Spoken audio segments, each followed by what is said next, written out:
There's an art movement growing in this town, a shadowy subculture that beats to the sound of a different drum, an otherness to the humdrum of the daily grind.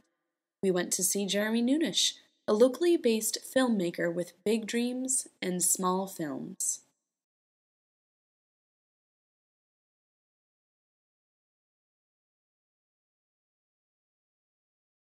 It's I make love to film. The sensuality of moving art. It's kind of like pornography, but instead of sex, I'm feeling beauty. So every once in a while I have to go out into the world and I like to draw the world through my nostrils. I think it's really important to acknowledge nature, one-to-one, cosmic child-mother sort of way. Embracing the living world around us. Nothing is more important than going back to nature.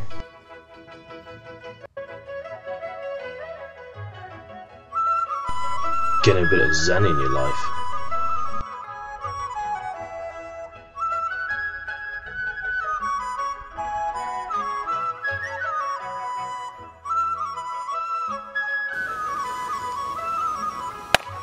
Okay, right. Let's go to Starbucks. God, I need a coffee.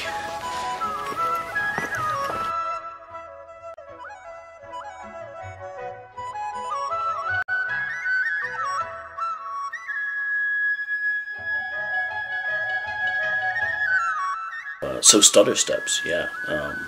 Cool film.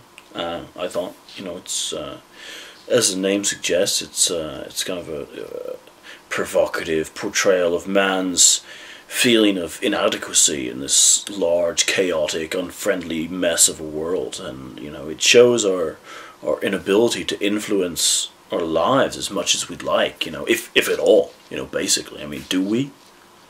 Do you? I mean, I try, but basically we are impotent to change in our world, and we need a Viagra for life, basically, and without it, sometimes we're forced to only watch, kind of, we can't join in, and we're subject, we're subject to what goes on around us, basically, kind of a voyeuristic attempt to do things, but we can't, we just kind of plod along as best, but really do anything. This is what Stutter Steps is about. It's really this is what we do, and this is what Stutter Steps does. Before finally going back inside, effectively forfeiting the day. The moment that the active, the prolific, or the fortunate are able to benefit from. He decides to go back inside. He says. He goes back in quietly. He says there's enough. Alone and weary of this huge expanse of world. And just like the groundhog. The groundhog comes out.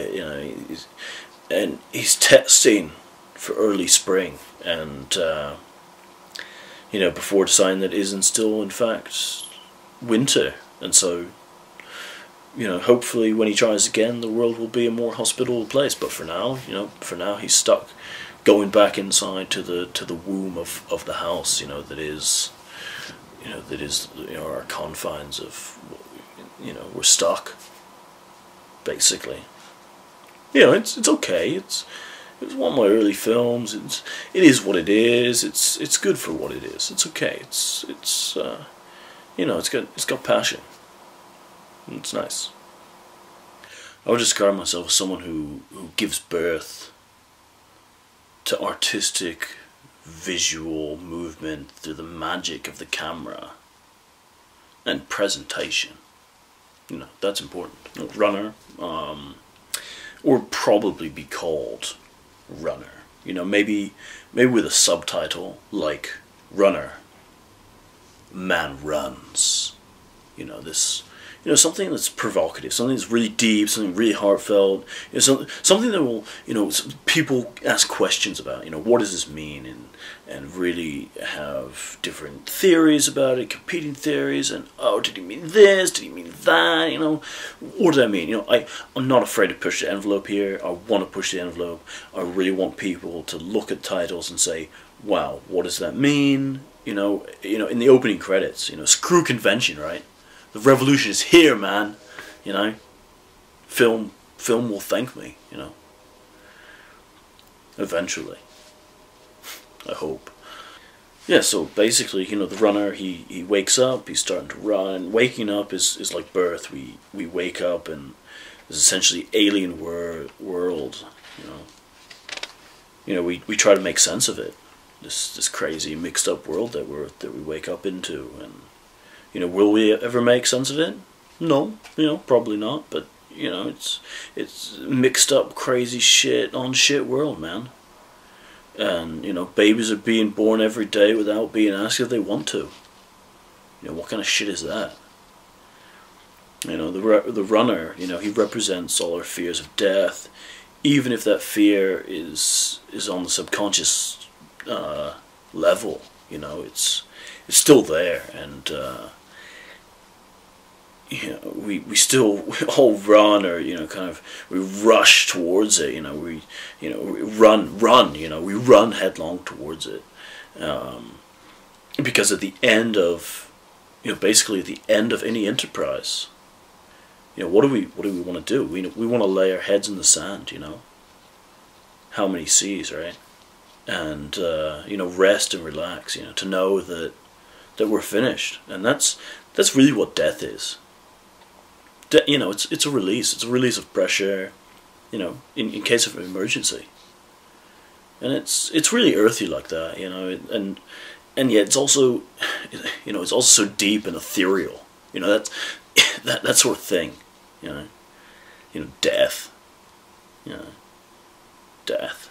It's just, just a bunch of shadow puppets in a cave, man, and puppets in a cave. That's. That's raw. That's passion. That's hardcore. And that's one of the things that really sets me apart from other people. I am. That's who I am. That's important.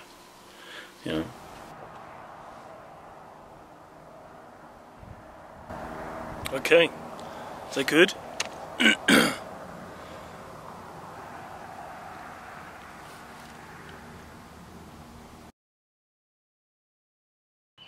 So, when we do this interview, I want to make sure that if we do it right, and that I feel, people see that I'm candid, that I am who I am. That's important. If we're gonna do this, let's do it right. Well, that's why we hold it as a conversation piece, so that you're open and honest through your answers. To get a sense for people to see who I am, that we have like a globe there, and the globe will show people that I am, a worldly figure, that I'm part of the world. What about a book? A book would make me seem like I know what I'm talking about. It's knowledge. It conveys knowledge. Yeah, well, we're gonna keep it pretty simple, At the very least, maybe it should be like a camera. Let people know that I am committed to film. It's who I am. That's important. No. Instead of saying the end at the end, we'll have like the word fin in big, like, curly script. No, are we ready to go? Are we good? Okay, let's go.